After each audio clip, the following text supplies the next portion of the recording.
বান্দারে যদি দুশ্মন বেড়ে যায়, আত্মীয়র ভিতরও দুশ্মনের সৃষ্টি হয়ে যায়, রক্তের মানুষও যদি তোর সাথে জুলুম করে, বেঈমানি করে, মন ছোট করিস না। তোদের জীবনের প্রতিটা ক্ষণে কিভাবে মোকাবেলা করবি সেটা প্র্যাকটিক্যাল শিখে নেওয়ার জন্যই আমি প্রত্যেকটা নবীকে এক একটা মুসিবত দিয়ে তোদের জন্য শিক্ষার ব্যবস্থা করে দিয়েছি। সুবহান। তোদের উপর যখন আপনরা বেশি কষ্ট দিবে, জুলুম করবে, ইউসুফ নবীর জীবনীটা একটু খেয়াল করিস। ইউসুফ নবীর জীবনীটা একটু খেয়াল করিস।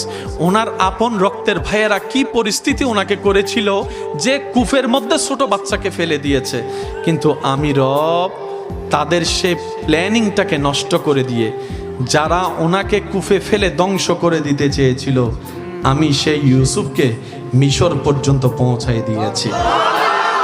জগৎ ওনাকে অপরাধী ভেবে, অপরাধী মনে করে জেলখানায় বন্দি বানিয়েছে।